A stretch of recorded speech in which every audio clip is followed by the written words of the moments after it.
Well, it is good to be with you, and I want to just explore a topic with you today, and start back with a meeting that took place at our recent General Assembly. Shannon will remember this meeting because she was in the room at the same time. We had a group of folks from the 1001 New Worshiping Community Program that our denomination sponsors, and they had a little get-together during the week of GA. Sorry this isn't a better picture. They provided the room, the meeting room, probably in the whole hotel that was the smallest with the dingiest light. But nevertheless, here's Vera White. Vera runs the 1001 program out of Louisville and Pittsburgh. And this young man by the name of Michael, and Shannon, you'll remember Michael, was introduced apparently during the week of GA. Vera was walking down the street between the convention center and the hotel, and she hears this voice behind her on the sidewalk saying, "Pardon me, are you the 1001 New Worshiping Communities lady?" And turned around, and there was Michael. And she said, well, as a matter of fact, I am. Well, what can I do for you? And he said, well, you wouldn't know somebody who could tell me how to start one of these new worshiping communities, would you? She said, well, that would be me. And so they got to talking. And she introduced Michael during this meeting. It was a high energy time. It was really great to see his enthusiasm, his commitment to Christ's ministry. She happened to mention, she said, I asked Michael if he had a name for this new worshiping community he wanted to start. And he said, yeah, I want to call it the Red Zone. I said, why is that? Well, so many Christians spend most of their time in the green zone where life is safe. I want to gather a group of people who are willing to go into the red zone where life is risky. And we were just thrilled to get a chance to identify Michael a little bit. I caught up with him later on during the week, and it was just really neat to see somebody like him, and today to meet folks like you who are thinking about considering, maybe already even started on the process of gathering a new worshiping community. Well, that was kind of the highlight for me of that whole week. And I got back home, and we've been in touch with a young man who's been doing a new worshiping community in one of the suburban towns around LA. Nick's been working with him, and I and several others have been trying to support him. But there's been a big difference between the time that he was as enthusiastic as Michael was here and the circumstances of today. Our young friend there, I think, has been doing an excellent job. He's an immigrant to this country. He's gathered a group of folks who are maybe about 40 to 50. They meet on Saturday evenings, and I think they've done a great job. He's made some mistakes, just like any of us would, but generally it's been a ministry with real credibility, I think. But there have been some outside factors in that circumstance that have developed that have really left him discouraged and frustrated and questioning his sense of call. And the last I talked to somebody who had a chance to visit with him, they said he and the leadership team were pretty much going to throw in the towel at the end of the summer or early fall. They were going to give up their dream to have a church, and I don't know. I've been bothered by that and praying for these folks since then. And yet we all know that kind of thing happens. Whatever your goal is, whatever your vision is in life, there are circumstances where things just don't go the way you hope. And you begin at times, at least if you're like most of us, to question how you got going on that direction, on that path in your life. In this case, I think our young friend out there, I think the problems he's run into are not of his own making. And Don't let me get started on who I think made them. But anyway.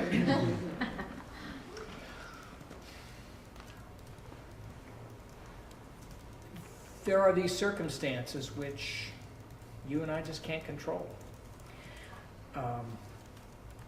The context, if you will.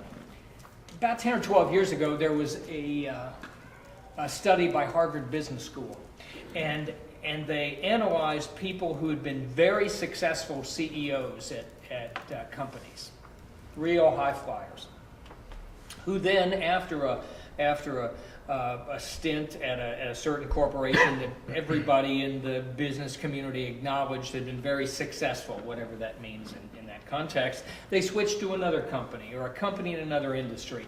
And virtually everybody who knew them or knew of them assumed that they would be as big a success at the second place as they were at the first. But then they failed, sometimes very publicly, embarrassingly so for some of them. And so the students at Harvard Business School studied what had happened, the circumstances between in these people's lives and their work, between the first place, the second place, and what they concluded was that the context of their situations made far more difference than they or other people recognized. They had kind of made the typical American assumption that the individual was the key factor. And in fact, in a number of these cases, the individual who was the identified leader probably wasn't the key factor. They had found themselves, for whatever reason, in this context that was so advantageous, that provided everything they needed to really deliver their peak performance. And then they switched to another place, and that context just wasn't there. And they didn't do nearly as well as they or others had thought they would. Reminded me of a conversation I had a long time ago with Tom Gillespie. Tom was the president of Princeton Seminary for quite a number of years, but before Tom went to the seminary, he was a pastor in the Bay Area at a very prestigious church, and before that he was a church planter down here in Southern California. And Tom once told me that when he started the First Presbyterian Church of Garden Grove, every Sunday when they opened the doors, more and more people crowded in, bigger and bigger crowd. And Tom said, I thought it was because I was such a great preacher. I thought maybe it had something to do with the fact that I was such a terrific New Testament scholar and people were really getting fed and everything. And then I took this church in the Bay Area and I realized that none of the stuff that I thought would work really worked. Now, Tom wasn't a failure at that church in the Bay Area, but he realized that he'd made some really unfounded assumptions. And what he came to realize was that he had started a church in the best year in American history to plant a church, 1954. And in 1954, he had started a church in the best place in America to start a church, which was North Orange County, California.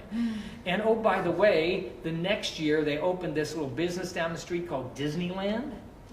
Yeah, and that didn't hurt to be within 2 miles of that place either. And so Tom realized that what he considered a success was largely about the context that he was in. And he was an incredibly capable and warm and generous guy, and his effectiveness, not just at Burlingame Church, but also back at Princeton, was testament to that. But he really kind of got a wake-up call about what he thought was were his contributions to that church plant. So I guess I want to ask you guys, what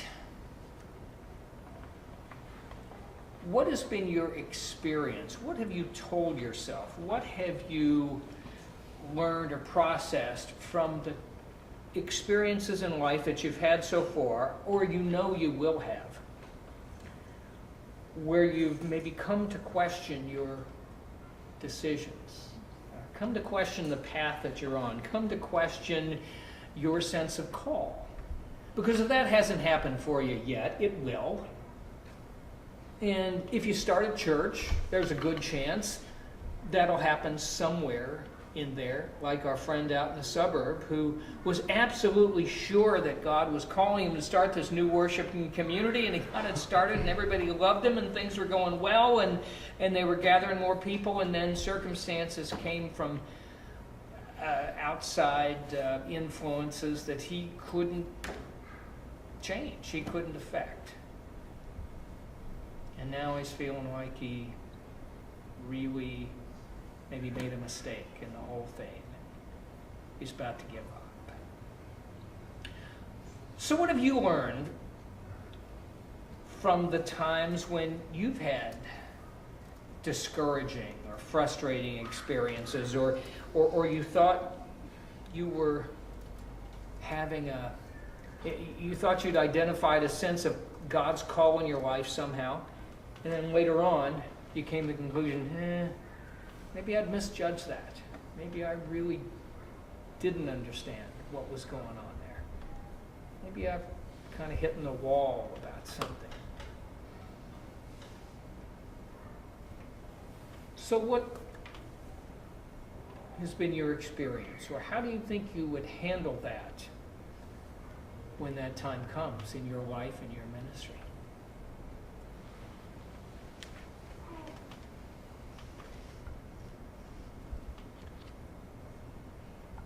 I can go. I was a youth pastor for 4 years before this, and it was like a very rocky journey, like the whole way. Yeah. And there were a few times where it got really bad, and like leaders kind of didn't like the direction I had it, and things just got really messy really quick. And that's when I definitely sensed like maybe I'm not supposed to be here. But kind of in retrospect, what I realized most is even if the conflict, like I was on the right side or wrong side, whatever it was, is that I wasn't listening to the circumstances well enough. I wasn't watching and listening. And if I was able to do that better, I would have had a much clearer understanding of what I was doing and where we were headed and all of that. Great, that's so helpful. So that's what God taught you through that, was whether you're on the right side or not, you need to be listening more intently to the people around you. Yeah. Circumstances. Yep. Yeah. That's really helpful, John. Somebody else.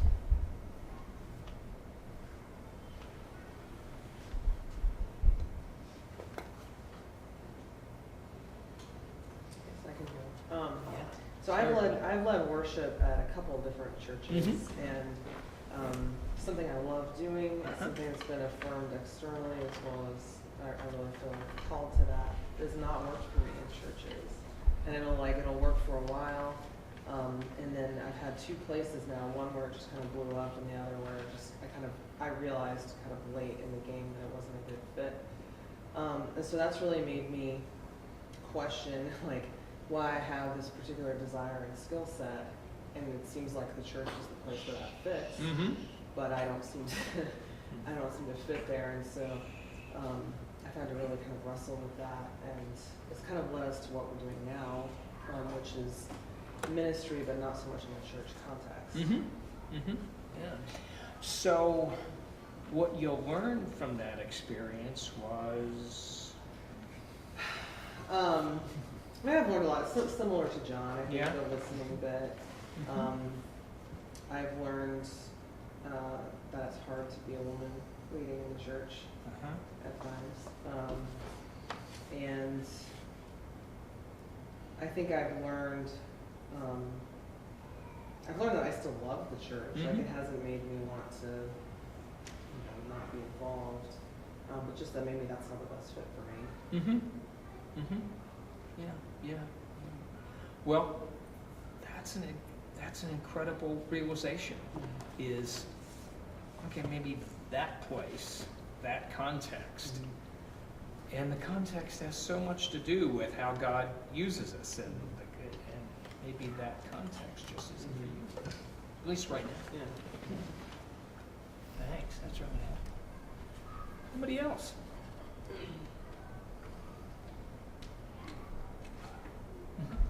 I have been a small group leader for quite a long time, and I started with a group of graduate students, and as I get older, it ended up with families. So, and what I learned, I think, is as a leader, I think most of the times, you try to change the context, but it's actually the other way around. The context changes you, and you need to allow that to happen.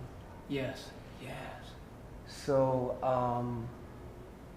I think that was a very important lesson, and also the last 4 years going through seminary, I think it was really important to find out who I am, what my identity is, self-awareness.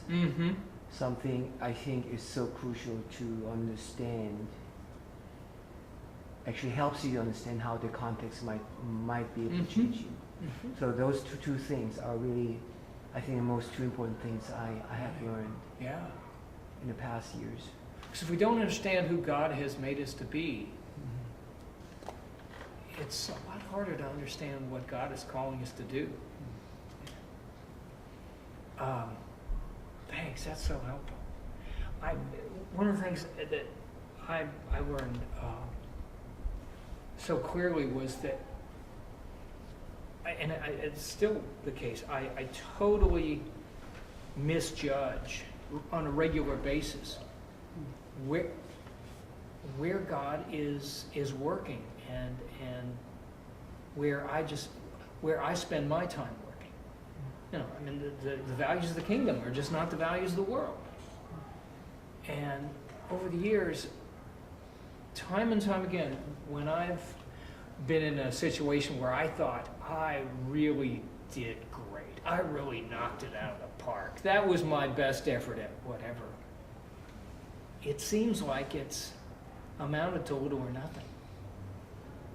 And in other areas where I feel like I have just totally failed, somehow God has managed to bring something out of that. And it's kind of to remind me, this is God's show, not mine. I mean, even something as simple as sermons, where somebody, I think I had the best sermon I've ever preached, and there's very little reaction or response to it. And then on the Sunday, I feel like it's been, the whole worship service has been a total train wreck. Somebody will come up afterwards and say, "This morning changed my life." Or, I don't know if you had the experience where somebody has said to you, "I will never forget when you said blah, blah, blah," and you absolutely know you never said that. Whatever it is, you absolutely know you didn't say that, but they heard what God wanted them to hear. Just happened to use you. So that's one thing that has really become clear to me, is that I just totally misjudge regularly where God is at work. Somebody else?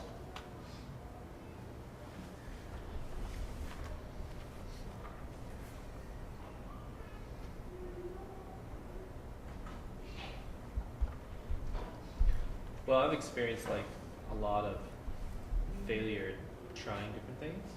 I mean, not really failure in the sense of huge disasters, but just things not working out. Things, trying things and then not being what I hoped they would be. So then a lot of that's happened within the context of ministry and church, those other things too. And I guess through that,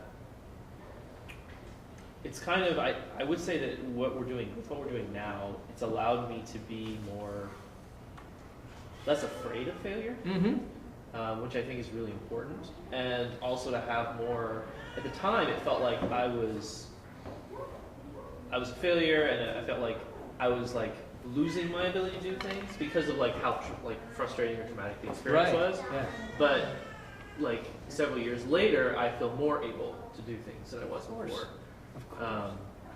So I don't always feel secure about it. It's more sometimes I feel really sad and try to figure out, did I make the right decision? I don't think that questioning has gone away, but I do feel like I've become a more mature and capable person through those experiences. Absolutely.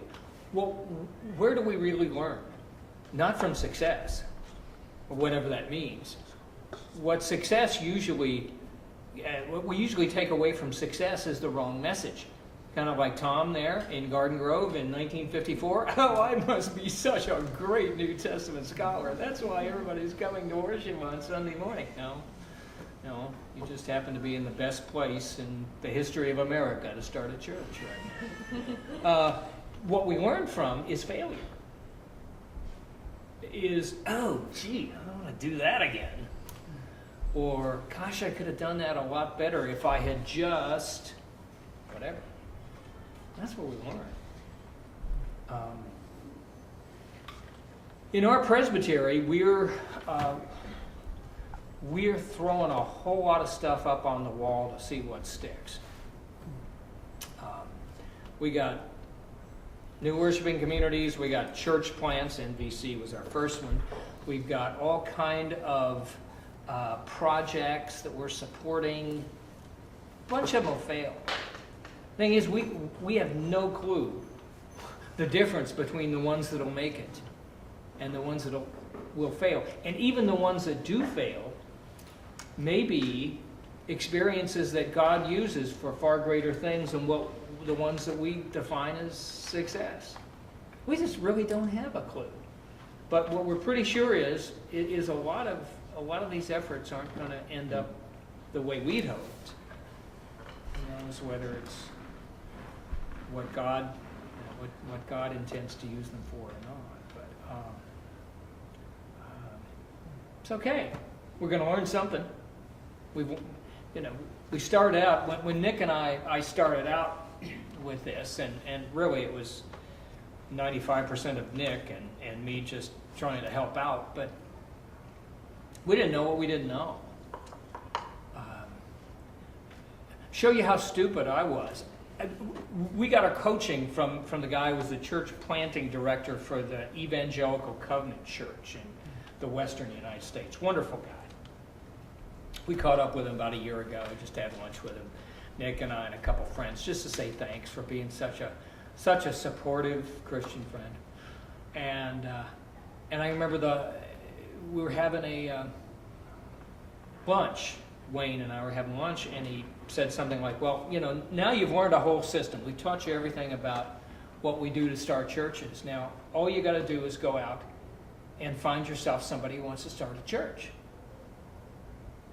And I said, Wayne, I'm a Presbyterian. I don't know anybody who wants to start a church. Where would I meet them? That was back when folks, it wasn't that long ago really, but it was back when we had nobody like you on our radar. I was thinking I'm going to have to do some kind of road show around the seminaries for about a year to find one person. And he says, well, look, wait, before we finish up here in the restaurant, let's just take a minute to have a word of prayer about that and see what God does with it. We did, and then we went our separate ways. And an hour later, Nick was sitting in my office telling me about his vision for what came to be NVC. And I thought, well, I was really stupid. I just didn't know anything. I didn't even give God credit for what God would want to do through the lives of people like Nick and Whitney and eventually yourselves. But it's through the mistakes that we make that we really learn. And boy, that was my huge lesson. Was I got very little to do with whatever's going on. And God will even take my mistakes, my misperceptions, and make something great. Somebody else.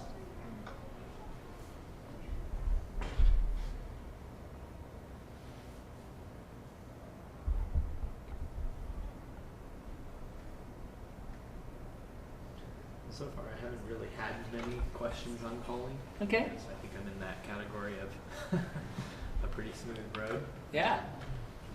in a short amount of time. So Yeah, I mean, I just, and I've heard, from a lot of people here and many other places, various church hurts and just different things that have happened. And thankfully, so far that hasn't come my way. Yeah, all right. So I'm thankful for that. I'm Sure, that will end absolutely. At some point. Absolutely, and at some point that will, where something won't work out that you expect, or something that you count on will just not be there. But yeah. And there's like lots of mini failures and stuff, but Oh, there's nothing sure. like that's really like you're asking that question. Have you questioned like, hey, am I supposed to be doing this? Yeah. Type of thing? Like that part hasn't come. There's plenty of little Okay. All right. Well, blips, of course. yeah. We'll go with that sense of call while it's really clear, and Lord willing, it'll be really clear for all of you as you go through this process. How many of you are like leading some kind of worshiping group right now? Okay. And everybody else kind of getting ready to? Thinking about, considering? All right, good.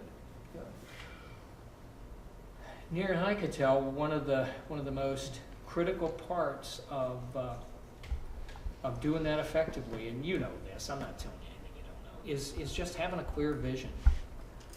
When Nick and I were talking the first time, I mean, literally an hour after I left the guy in the restaurant, one of our colleagues walked down the hall. Actually, it was a secretary, and I'd come back from this meeting at the restaurant and said, "Hey, Linda, now I gotta go out and find somebody who wants to start a church." And she said, "Well, have you talked to the new guy?" I said, "The new guy?" "Yeah, that guy Nick, the new intern, he wants to start a church." So the secretary obviously knew more than I did about it. And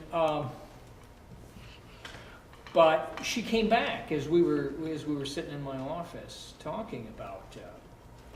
She came back and said, "Well, Nick, do you want to start a mega church?" And he said, "No, absolutely not. That's nothing I would ever have any interest in." He says, "What I want to do is I want to start a church that plants other churches." And I thought, that is so cool. Because, he had a picture of that. He had a picture of the people who were here. He had a picture in his mind of you. And it was so clear, and I think it was a God-given vision that here we all are. And I think that makes such a difference to really be as crystal clear as you can. Because, when the experiences do come where you kind of hit the wall, I think that vision will get you through. I made a friend who's a police captain with LAPD.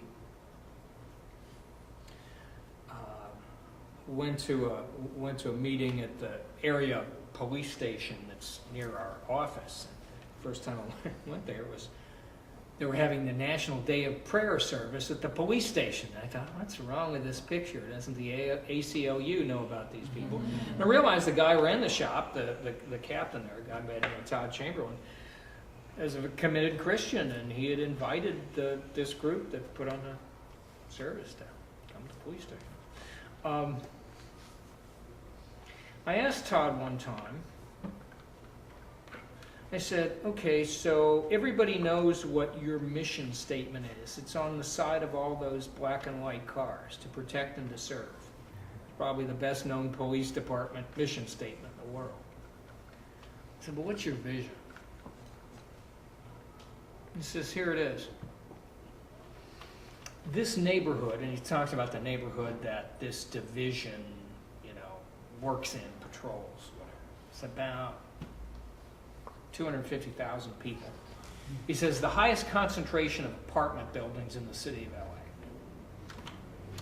A lot of poverty. Most people here are Latin American immigrants. And he says many of those folks come from countries where the perception of the police is everything you would never want it to be in our line of work. He said, a lot of these people come from places where the police are part of death squads. They're the kind of people who knock on the door at midnight and they take away your brother and you never see him again. They're the kind of people who beat you up or beat up your dad or extort money from you because they're corrupt, they're on the take. And he says, my vision is that one of these days, some mom who's come from some Latin American country who's holding the hand of her little child, she'll point to one of our people, one of those people in uniform or getting out of one of our patrol cars, and she'll say in Spanish, honey, if you and I ever get separated, if you get scared, if you're afraid of what's going to happen to you, you find one of the people who's dressed like that or drives around in a car that looks like that, and they will protect you, and they will bring you home to me safely. He said, that's my vision for the kind of relationship that we would have with these people. Now, Todd's been on LAPD's SWAT team. He's a guy who can take care of business. But that vision. I was just knocked out. I was expecting some kind of bureaucraties sort of statement and everything that he picked up from some meeting with some consultant that got forced on that they had to work with. And he said, no. And what I want is for these people out here to realize that we really do work for them. And I thought, wow, what a great goal to work toward.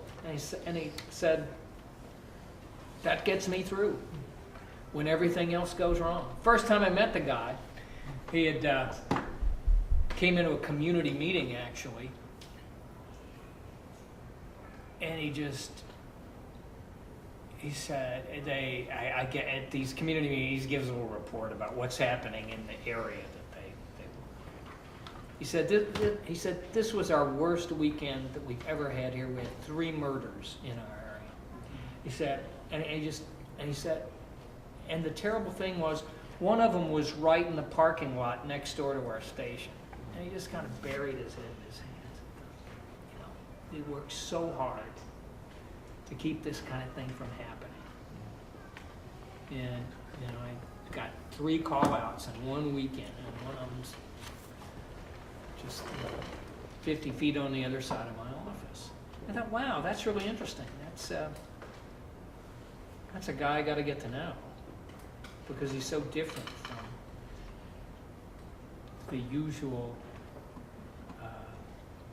impression that some of those people convey. And what I realized was that he had this incredible vision that kept him going in the face of times like that, when it seems like all your effort has accomplished nothing. And I think that, and, you know, that's been a good lesson for me, and I think that makes such a difference. If you're starting any venture, whether it's a church or a business or a school or whatever it might be, if you're as clear as you possibly can be, just like Nick was, I want to start a church. I don't want to start a church that gets big. I want to start a church that starts other churches. And what do you guys had here? Is it 5 or 6 spin-off church plants, Andrew? What? Yeah. Yeah. As far as it. I think it's been 6, because I know the first one failed, because we were really so sold on this guy, and he had a great concept. He worked in I think it was 24-hour fitness overnight. He kind of collected people who came in. He was working the front desk, and he got to know these people, and they started a new worshiping community, and it was great. And then he one day up and ran off to the Midwest chasing some woman, and the church became a drinking club, as I recall. But anyway, Those fitness people there. Yeah, those yeah. They run off to the Midwest, yes. Seem trustworthy, but Yeah, seem trustworthy, but you got to watch them all the time. But, Nick said, we learned so much from that. I learned that I really needed to be coaching much more intently and much more engaged. As I recall, have you all taken that, anybody taken that Gallup SRI church planter assessment thing online? Okay, this guy took it. It's they take like 250 people who've been effective in starting new churches, and they put them through a survey, and then you take the same questions, and they kind of compare your scores with theirs. And this guy blew that thing away. And he was the highest, I think, anybody had ever seen. So we just assumed that naturally he would have all these innate skills for it.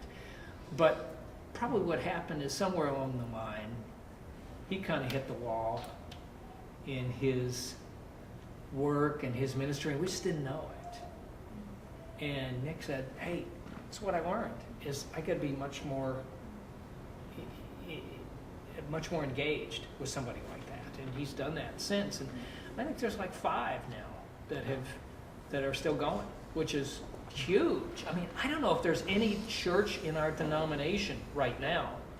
Now there's some old ones, First Church Seattle, but in terms of anything in the last 20 or 30 years, I'm not sure there's any church that has begun more worshiping groups or other churches than NVC.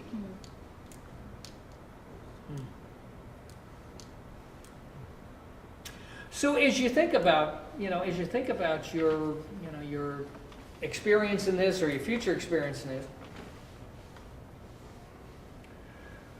what are the areas you're concerned about? You must think at some point, gee, I really hope I can learn more in this area, or do better in that area, or hope I can avoid this. What are some of the areas that you have some concerns about and you'd like to be able to deal with effectively?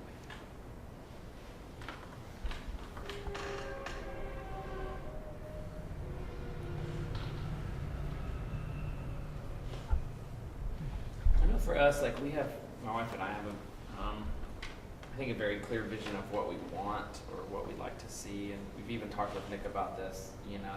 The end goal, I think, is really has become crystallized for us, but it's the little steps getting there, kind of, and so and just that kind of trying to do something a little new. Without a lot of kind of either models out there or experiences to draw from, but wanting to kind of be able to hold fast to that vision. But I think it's those kind of little steps, and then how to navigate if those little steps change that kind of end goal, and how do we become comfortable with that, but also kind of committed to, I think, that vision, in a sense of saying, like, this is the path we want to head, and we can take a lot of paths to get there, but we still want to make sure that our destination is clear. But then also being able to say, like, the destination may also change a little bit, and kind of that, where those boundaries lie of, like, how flexible on that vision are we, but then also how committed are we to kind of staying the course, even as it gets difficult. Sure. So keeping a clear vision and keeping to that, but being willing to adapt to whatever it takes to pursue it. Great. What about some of the rest of you? What are you looking at? Months, years ahead.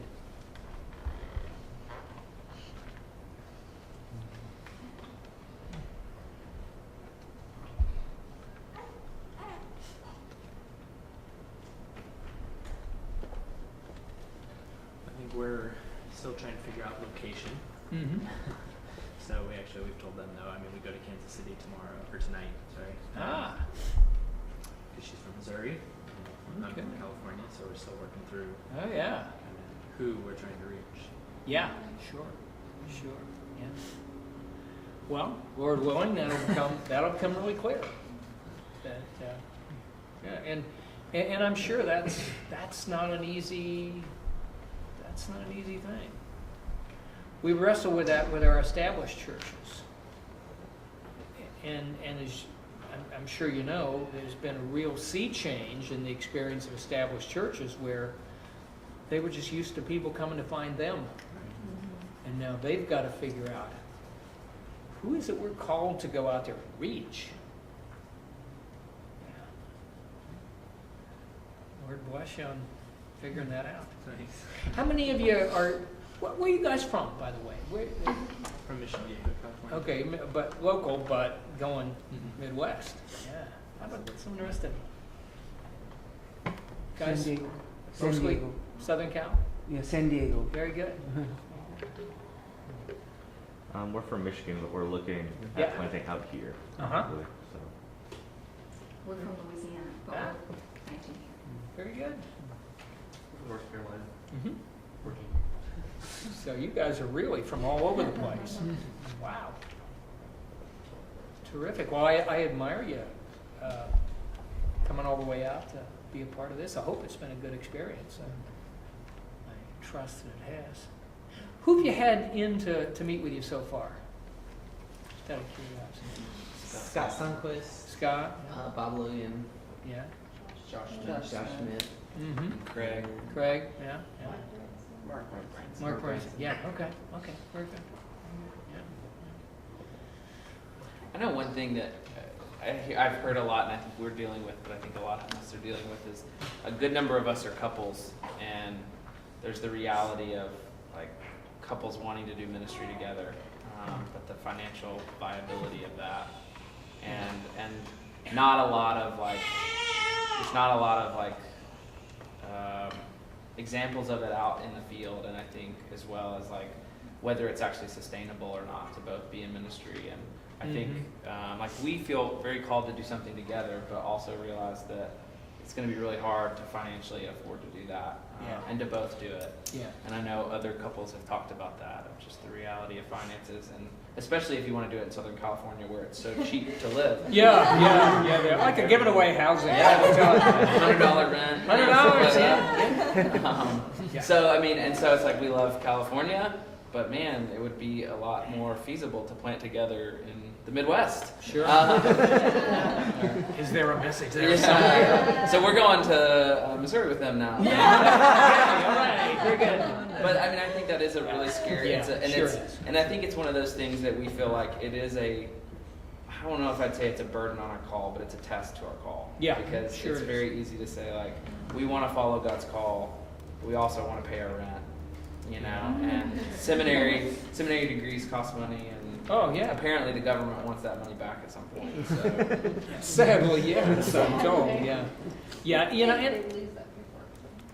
and I feel so bad for, I know what, seminary financial situations you've been in. Those of you who know something about Fuller know that there's very little financial aid. I'm not telling you anything. And, my experience from some decades ago was that you could finish and not really owe anything. I mean, if you hustled and worked, and now, it's such a different environment. I really feel for you. And yet, I have to believe that God will work that out if you're doing what God wants you to do. I was having lunch yesterday with a pastor of a sizable and prestigious church who's just retired, and said I had no idea what we were going to do for housing because he needs to stay in the area. Somebody from the church came up with a solution. He said, never saw that coming. Just never saw that coming. But we're trying to be faithful to what God wanted us to do, and I guess he said, I guess that's a message that we were at least on the right track. And he said, I couldn't have provided that. So I have to believe that somewhere out there are solutions to these things. But boy, it's a bigger challenge than some of us have had to face. And I admire you being willing to to take on those challenges and just trust God through them. Yeah.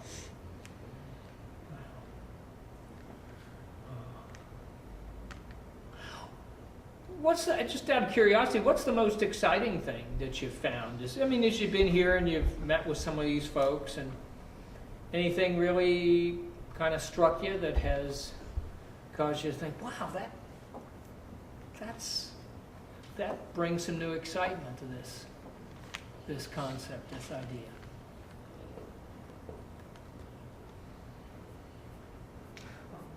Yeah. You talk about vision, and I think it's like putting a puzzle together. Mm-hmm. So you had over the last couple of years puzzle pieces, sort of, but you hadn't really the whole picture, and it seems like a whole picture is coming together. So I thought that was really exciting, even though I don't have anything to show, but I have I think a pretty clear vision of what I'm supposed to do.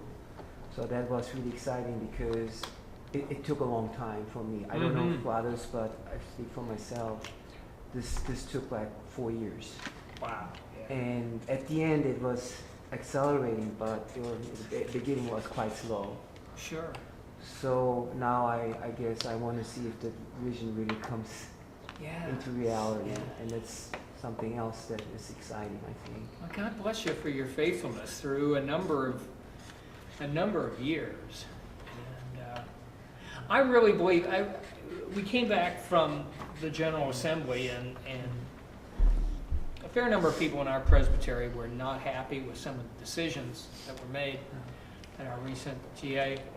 But I had to tell them, I think there's a sense in which our denomination is both dying and being reborn at the same time. And the old way of doing things is in many respects going away. And to me, this is the best part of my job, is meeting folks like yourselves, because this is the part where I see the Church of Jesus Christ being reborn. And that's what God does.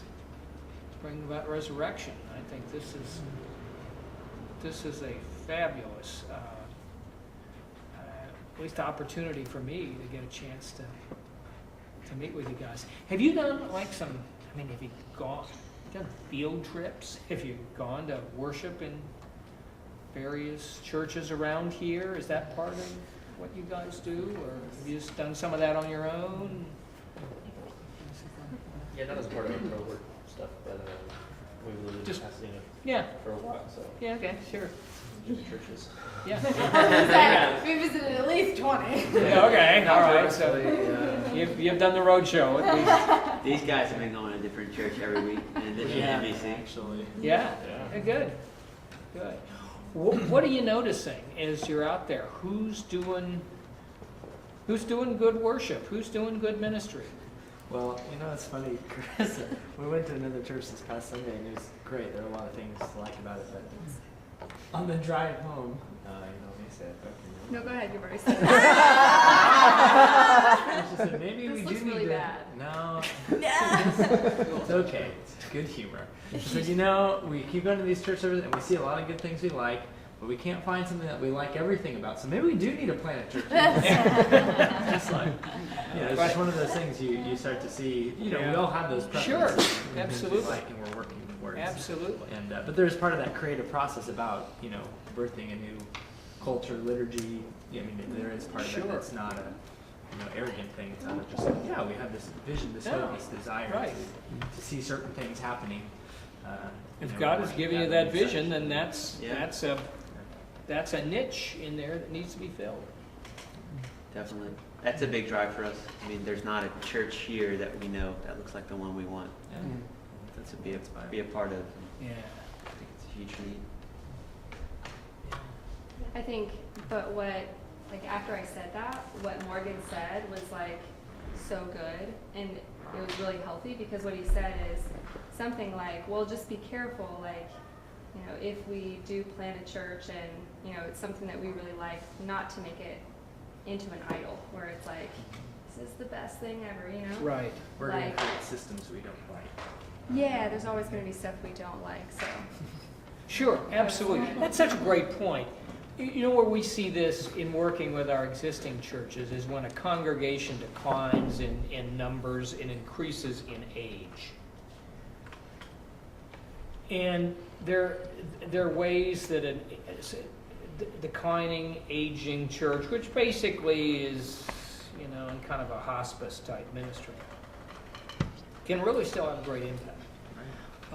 And yet so often there is this great desire, understandable desire, to hang on to the facilities, to hang on to the building, the property, the campus. I guess I'm weird in that I've never felt that. My home church is Bel Air Press, and a few years back we did a big, $25 million renovation. The place looks great and everything. But you know, if an earthquake knocked it all down tomorrow, it wouldn't be any less a church. It's all gone. And yet I do realize that there's a kind of a generational difference for some folks where the location and the property is so important. And, you know, I've done my share of swinging and a hammer and building stuff in various churches. And yet if it had to go away, it'd be all right. This will have to go away. I think I know who that is. Oh, my fire. But that's where we see a real I think a stumbling block to what God could do next if we just kind of release some of our grip on some things that are precious to us but may not be as important in the long run for the ministry of Christ. And some of the rest of you. There's some great answers, by the way. I was going to share something from the last question you had asked, just Mhm. about getting what we're getting out of this and stuff. For me, just a big picture, not any one little thing that someone Mhm. said. I've been just real encouraged just by the collaboration here, and that Nick has been so generous to pour into us, and just that. Isn't he a great guy? Yeah, and just the spirit of like we want to help other people with feeling with no strings attached. Like I don't get the feeling that Nick wants to get something out of us or something back Exactly. on this. And I think that from the beginning, that's been very encouraging. And I think for Jan and I, that's actually big for us, and also like a vision we have, and we don't see other people doing that. And so just to be able to see a church and a team that has a vision for helping other people get started and helping figure out how to get started without the strings that usually come Right. attached. It's been Exactly. huge for us, and I think an example of how we want to do ministry, not just around church planning, but all kinds of things. Just no strings, just freely receive, we freely give, and Yeah. that's I think a huge lesson that no one said that in any one meeting, but just the overall picture. You is pick huge. it up. Yeah. That's the kind of people we want to be, and I give a lot of credit to Nick for being that kind of guy. But it is also reflective of the fact that we learned the model. It's not the only one we use now, but we learned the model that got this ministry started from another denomination, and they poured thousands of dollars of time and consulting and resources into us. Because, like I said, we didn't know what we didn't know. We were so dead in the water that as a presbytery, really in many ways as a denomination, that we were just lost. And so these folks, the evangelical covenant folks, came alongside us and said, "Hey, we'll help you. You can be in our program. You can come to our seminars. We'll teach you what we know. It's not the only way to do this, but we'll teach you everything we know, and no charge. Just it's for Jesus Christ. Why would we send you a bill?" And that's the kind of people we want to be. Several times I've met with church planter types who kind of, I think they found it a relief when we've said, yeah, we poured some money into you, but we don't own you. We don't own the vision that God has given you. If you need to be someplace else, in some other presbytery or some other denomination or some other configuration, it's not like you cheated us out of anything. If you're doing the Lord's will, that's what we're here for.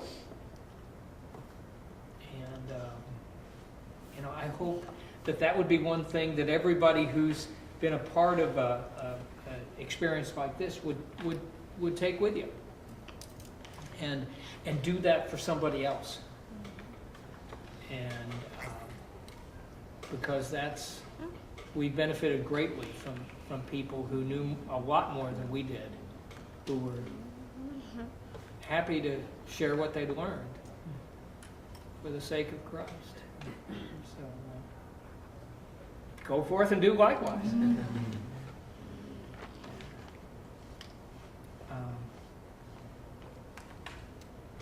One thing I remember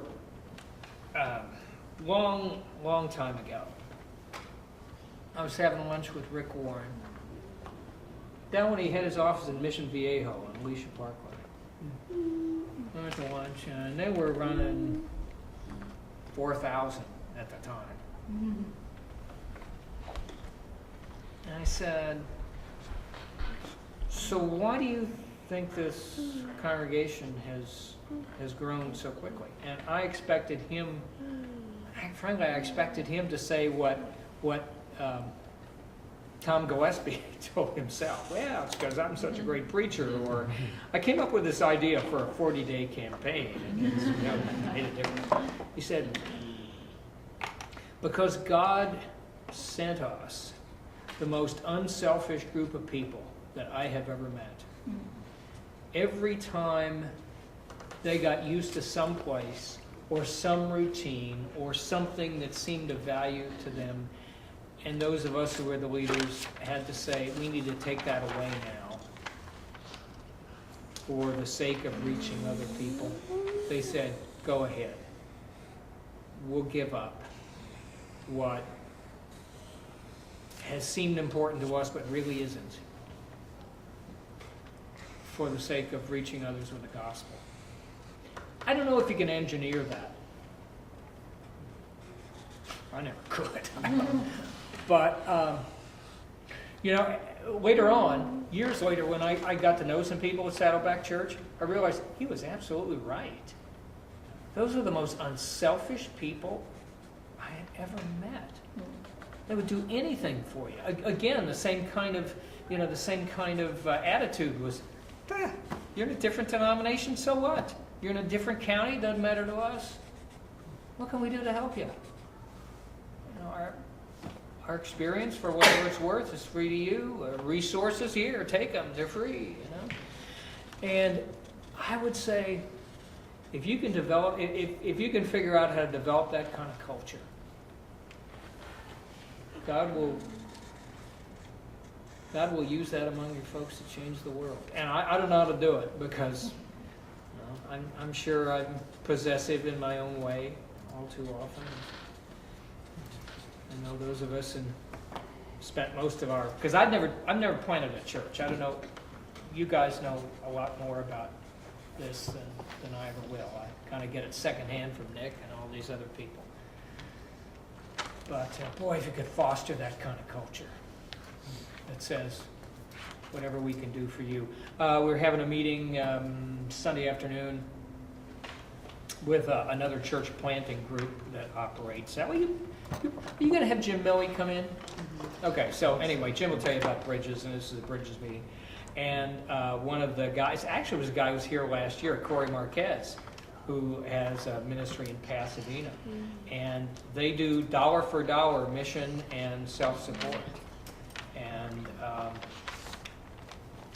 we're working with Corey to try to pump a few extra bucks into their project. But just the fact that they are so generous that 50% of what comes in the offering plate goes out into mission projects, and they don't have any committee or something that vets all this stuff. You know, somebody needs some money, well, here's the offering plate. You know, take what you need out of it. Give it to them. Boy, that kind of attitude just, I mean, people are so knocked out by that. And I have great admiration for Corey and the folks who are with them at New Abbey, which came right out of NBC.